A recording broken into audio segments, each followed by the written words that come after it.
Rest. Rest would be welcome. Yes, of course. I am just a little weary. As you may have noticed, I'm no spring chicken.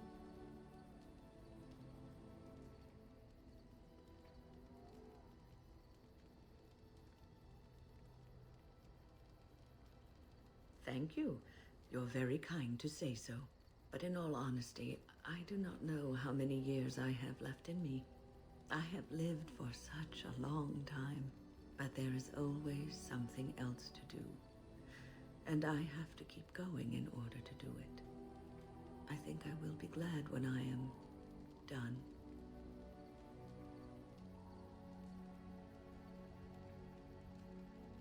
Oh, no. I'm not the sort of person that leaves things unfinished. I'll see this through, I promise. Have you encountered many abominations, apart from the ones in the Circle Tower?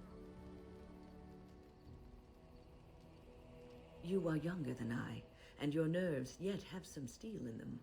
Did you feel any fear facing the abominations?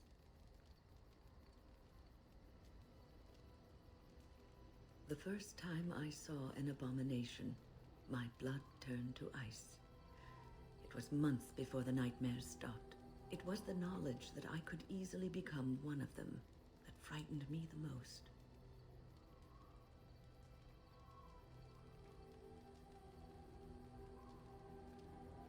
One slip. All it takes is one slip, and everything you are is simply gone, replaced by madness. And there is no turning back, or at least that's what they say. Of late, I have begun to wonder if there is any way an abomination can be cured, or if a mage could be so possessed and still retain their sanity, their humanity.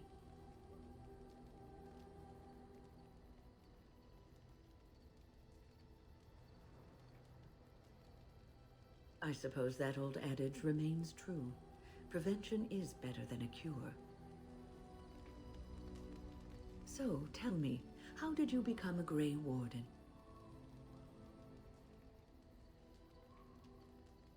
Arl Rendon Howe?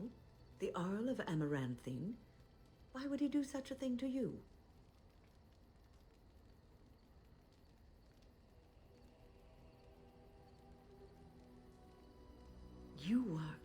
You are the last of the Kuslands?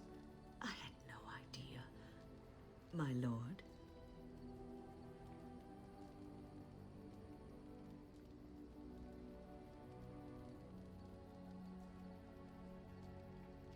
There is nothing I can say to ease your pain.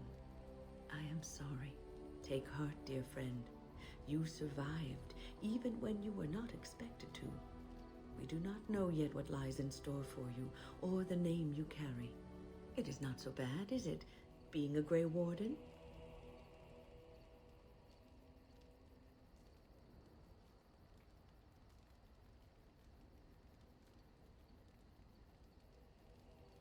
Sometimes it gives me comfort to think that everything will end up the way it's supposed to. That it will be all right. You were chosen. You survived the joining when others did not.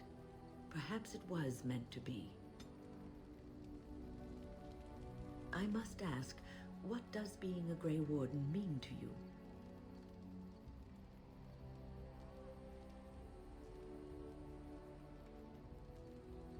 There's that, of course. But there's more to being a Grey Warden than killing Darkspawn and saving the world from the Blight. Ultimately, being a Grey Warden is about serving others, about serving all people, whether elves or dwarves or men.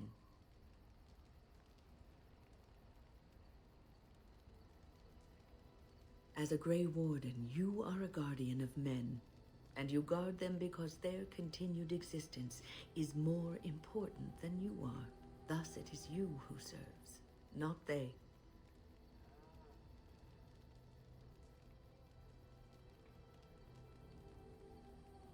A good king, a true king who cares for his land, uses his power to rule firmly but fairly. He serves his people first and foremost. The king who does not do this, who believes that he is entitled to his power, who abuses it and uses it for his own means, is a tyrant.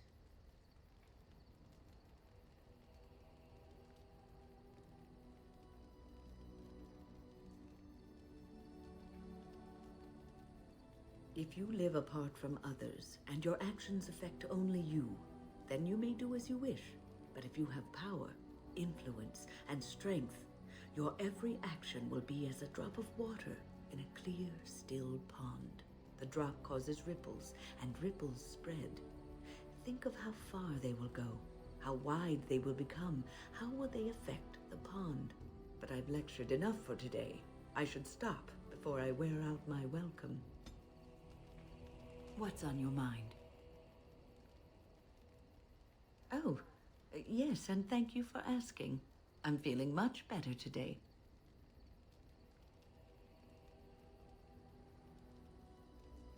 Well, thank you for your kindness, my dear. It certainly warms these rickety old bones. What's on your mind? Is something troubling you? A Grey Warden should put aside the person that he used to be. It has shaped the person that he is, but he has become something greater. Grey Wardens have no titles. They owe no allegiance to a king or lord. They cannot serve one people. They must serve them all and protect them all. You are one of the 2 surviving Grey Wardens in Ferelden.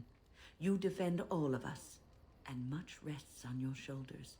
It may not mean much to you, but thank you for having the courage to continue to fight.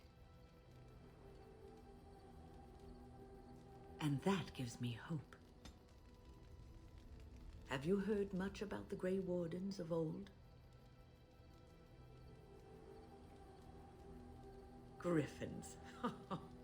Alas, that seems to be the only thing people remember from the tales. The mighty flying mounts that bore the Grey Wardens into battle.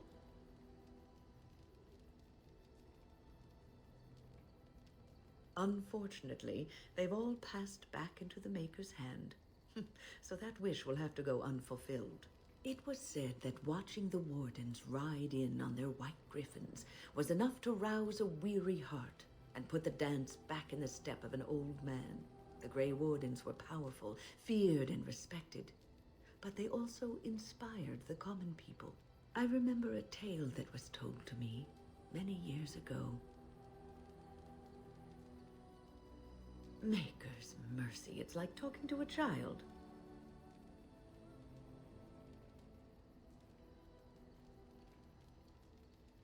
Yes, there are griffins in this story. The Blight had ravaged the land for months, and the armies of the great kings had amassed for one last stand.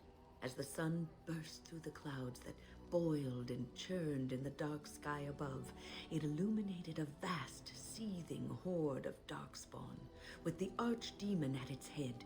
And it was then, when courage seemed to fail, and all lost to death and despair, that the Grey Wardens came. They arrived with the beating of wings like mighty war drums, and stood before the armies of men.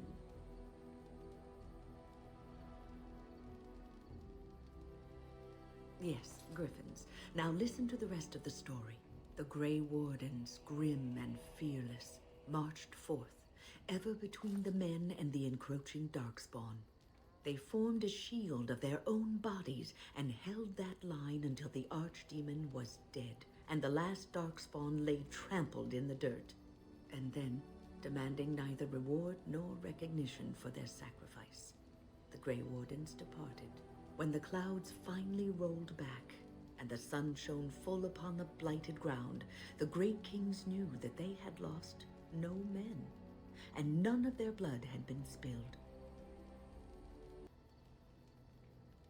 You are observant. This is a tale about no battle the Grey Wardens have fought, and yet about them all. They have always defended us from the Darkspawn, taking losses so we do not have to. People may have forgotten over the centuries, but nothing has changed. This knowledge has been blessing and burden to Grey Warden's past, and now it shall be your blessing and your burden. What's on your mind?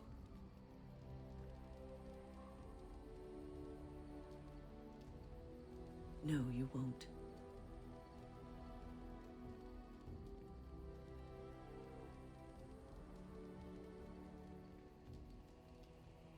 Because you were not looking for the answer, but for someone to tell you that in spite of it, you'll be all right. You wonder sometimes, don't you? If your life would be better if you weren't who you are. When I was a young woman in the tower, I came to the realization that the circle would be my life, and I would know no other. Family, love, a simple life. These were things that others took for granted, that I would never have.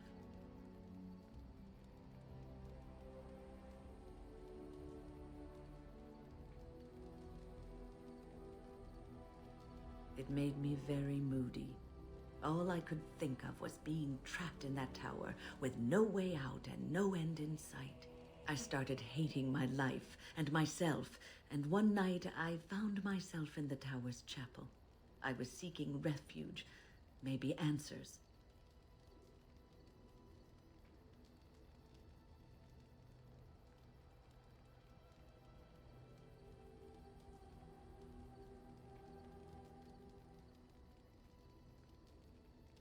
I must have looked tearful or made some noise, because the revered mother came out and decided to speak to me.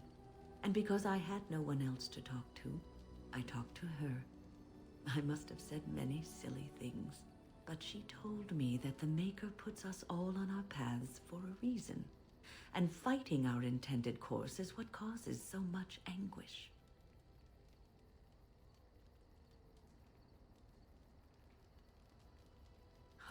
I thought the old biddy was full of rubbish. I was 15, maybe 16, and I knew everything. So I left, but I always found my way back to that chapel. And as the years passed, I began to see the truth of her words. We were supposed to be polar opposites, mage and priest, but we weren't. There was much about us that was the same.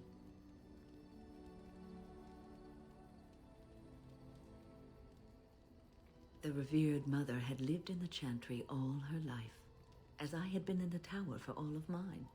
She taught me that you can find your family in the people around you, that you can love your work and find fulfillment in duty, and there is joy even in self-sacrifice. If you put others before yourself, then their well-being is yours, and their happiness is your happiness.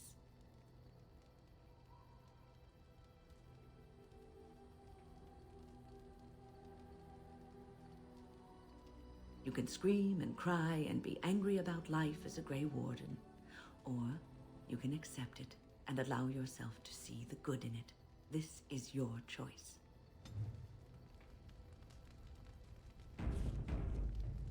What's on your mind? I will answer to the best of my ability.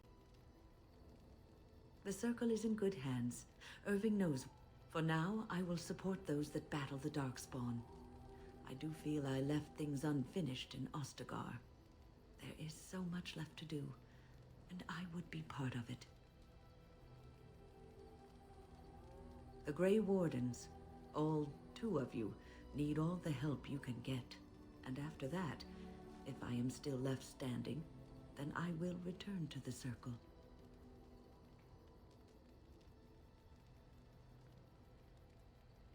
Perhaps. What's on your mind? I will answer to the best of my ability. People don't become mages. They are born mages. The talent just surfaces later. But I was brought there by the Templars, just like many of the other apprentices. I don't remember very much. I was very young then. I didn't have a family. I never knew my real parents. My earliest memory was of hiding. I was found, and the farmer's wife was kind enough not to send me away. But they had children of their own, and the eldest son was the worst. He was always calling me a stray, and I don't know how it happened, but one day he just found his hair on fire. Fortunately, there was a large trough nearby. He ran screaming, dripping head and all, to his mother. I was shut up in the barn with a bowl of water and a crust of hard bread. The Templars arrived several mornings later. One of them ignored me, but the other was kind to me. He gave me sweets and even sat me on his shoulders once when I wanted to look over a high wall that ran along the road. I'll never forget the moment the Templars led me into the entrance hall of the tower. I had never seen anything so grand in my life. I stopped being afraid then. I knew I was home. Well, that's about all there is to my tale. That's how I came to the Circle. I would be lying if I said it was easy. First, there were rules, and then there was the study of magic. We had to cast the spell. A single word spoken incorrectly, a gesture out of sync, and lack of focus. And we needed to have perfect focus, or we would be in danger. From Fade spirits. If we were careless, they would enter our minds, and we would be... Without the Circle and my mentors, I would not have been where I am today. And there was joy in life at the Circle. The joys of fellowship, in knowing that in spite of everything, I was happy in the tower, and I loved it.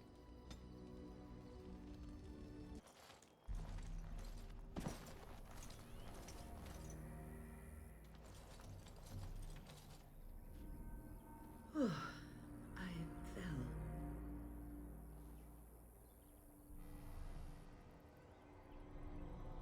For a moment there, I thought it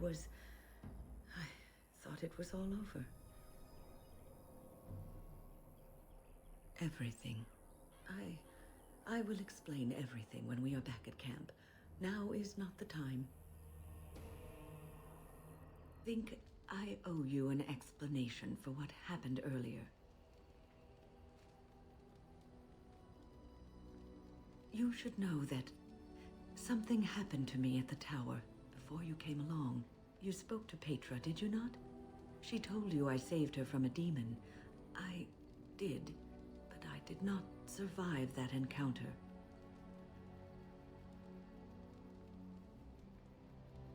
No, I'm not undead. If I were a possessed walking corpse and could still think, I'd kill myself. I engaged a very powerful demon to rescue Petra. It sapped me of all my energy and will and left me drained. It took everything I had to defeat it. And when I was done, I no longer had the strength to keep my heart beating. I remember my life ebbing away. Everything receded from me. Sound, light. I remember being enveloped in complete, impenetrable darkness. And then I sensed a presence enfolding me and cradling me, whispering quietly to me. The sensation is impossible to describe. I was being held back firmly but gently, as a mother would a child eager to slip from her grasp. I felt life and warmth flowing through my veins again. I began to be aware of small sounds and the discomfort of my hip pressing into the cold stone of the tower floor. The Fade contains spirits both benevolent and malicious. The benevolent spirits seldom make themselves known, because they want nothing from mortals, unlike the demons. It was one of these spirits that saved me. Without it, I would be dead. And it has not left me. It is with me, even now, bonded to me. You see, I am supposed to be dead. It is the spirit that is keeping me in this world. And this is not the way of things. Perhaps the spirit did not expect this, but it is weakening gradually. I am living on borrowed time.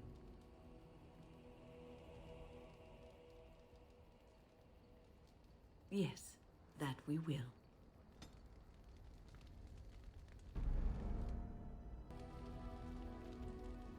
What's on your mind? I have always had an affinity for the spirits of the Fade. As a child, I never feared my dreams because I knew they were there.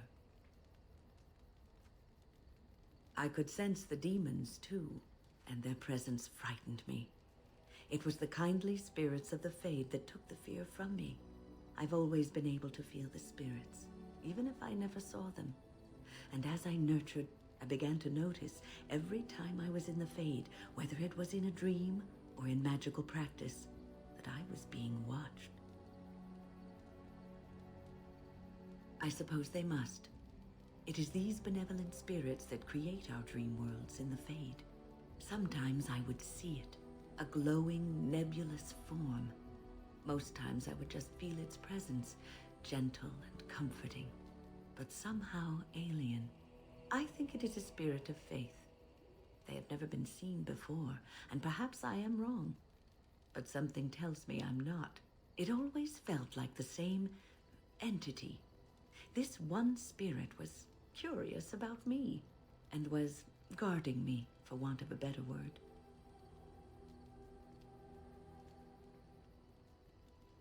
There were times when I was in the Fade that it seemed to stretch forth to shield me, keeping me safe. And I think it gave me strength in my most terrible battles, Ostagar being one of them. I don't know why I was chosen. Perhaps it knew that there was something more that lay in store for me. I like to think that I was given a rare chance, and I'm going to make the best of the time so generously given to me.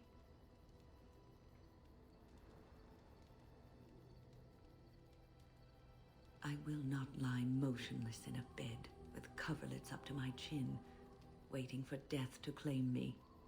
That is not the death for me. And so I will fight alongside the Grey Warden, and help prepare him for the task that is yet before him.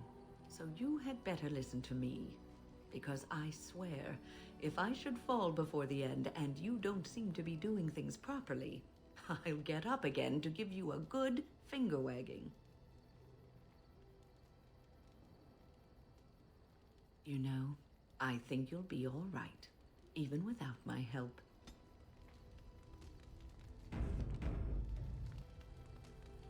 What's on your mind? Cure me? What, am I sick now?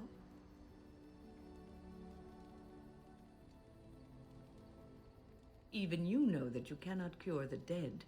And I'm not the only one dying. You are too. I'm just more efficient about it. Ah, child, your concern is heartwarming. But death comes to everyone, and it is not something to fear.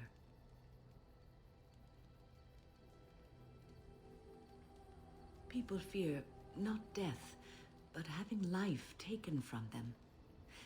When the end comes, they say they did not have time enough to spend with loved ones, to fulfill dreams, to go on adventures they only talked about. But why should you fear death if you are happy with the life you have led? If you can look back on everything and say, yes, I am content, it is enough. I think I've led a good life, a full life, and I, for one, am not afraid of death, whatever it may bring. They say that when you die, your spirit travels through the Fade and returns to the Maker. And after that, we'll see, won't we?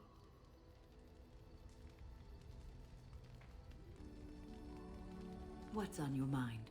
I try not to dwell too much on the mistakes of my past, but I do have one regret. The greatest misstep of my life, made even more grave because it had dire consequences for someone else. Years ago, I was assigned as mentor to a lad, Anarin. He was my first apprentice. Anarin was an elf, raised in one of the elven alienages, and he was very mistrustful of humans, especially humans in authority.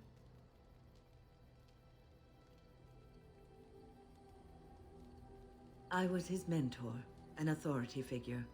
He can't have liked me very much. What Anarin needed was time. Time to get used to his new home. Time to emerge from his shell. I gave him no such time. I was young and arrogant. He is a mage, I thought. He needs to grow up and act like one. I expected too much from him too quickly. I gave no consideration to his origin. All I could think of was how stubborn he was, how he was throwing away all his talent and his potential just to be difficult. Oh, age and wisdom have mellowed me. I was quite different back then. Much more unforgiving. You cannot plant crops in the cold, wintry ground. You cannot teach a student who is closed off and unresponsive. Patience is what is needed, and I learned that too late to help him. Aneurin ran away from the circle one night. I had berated him over some trivial, ridiculous matter that I no longer remember. He was a child, 14 at the time of his leaving. They had his phylactery, and they hunted him down. The phylactery is a vial of blood taken from a mage, but blood is connected. They called him Maleficar, a mage who practices forbidden magic, deserving of death. He was a child. I begged the Templars to tell me if he suffered, if they gave him a quick death. I got no answers from them. I was his mentor, and they wouldn't even tell me what became of him. I should have known better. I had the best mentors. They were kind, compassionate. Why didn't I learn from them? I failed Aneurin. All I had to do was listen to him. He would try to talk to me, and I would tell him to concentrate on his spells. He talked about the alienage sometimes, and the Dalish. He always talked about looking for the Dalish elves.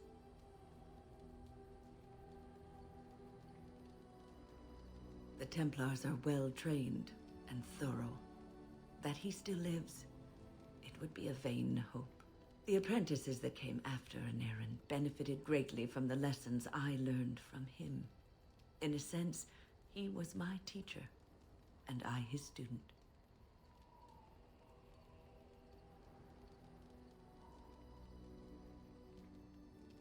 And there it is. My story, my one greatest regret.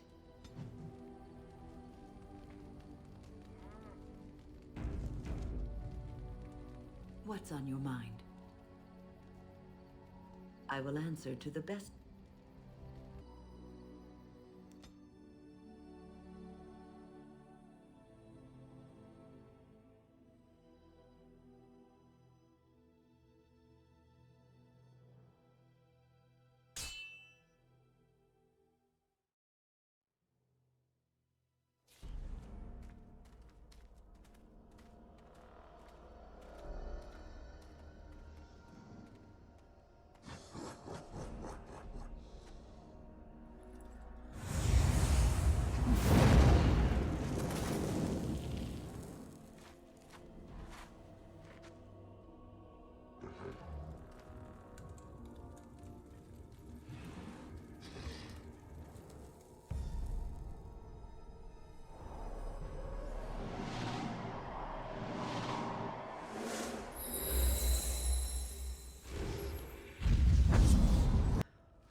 That was interesting and draining.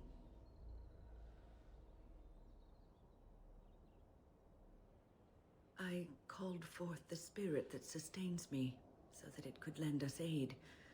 I did not realize it would take this much out of me. It seemed a good idea at the time, if a little rash. I think it may have weakened the spirit a little.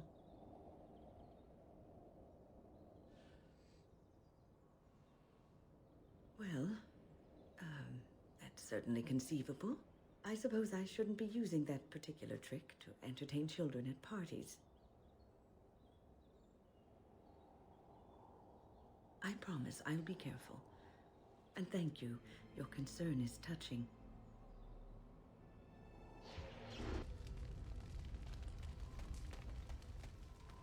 Thank you so much. Yes, you led me to Aneurin. You persisted, even though I was sure all you were going to find was a dead end.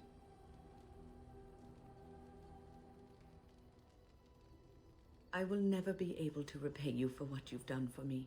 Finding Aneurin allowed me to bring that chapter of my life to a close. I feel free. A great weight has been lifted off my heart. This moment, it feels like the moment before the sunrise, when all the world is still, holding its breath, waiting for first light. I can stop thinking about my past and look forward to the future. Thank you, my friend. You will always have my gratitude.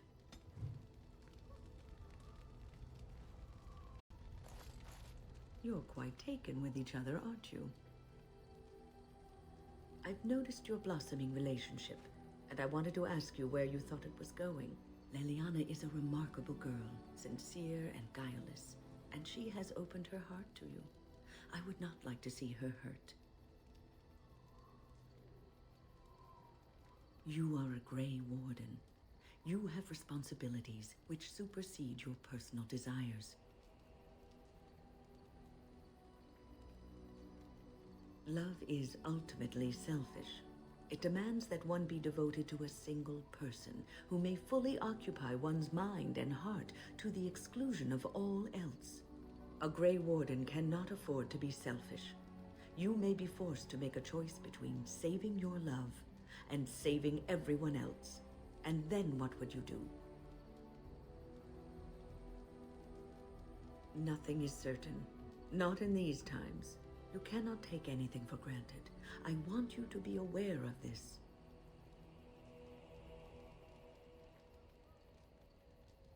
I am just trying to minimize the suffering that may come to either of you. I have given my advice. Do with it what you will. What's on your mind? I will answer to the best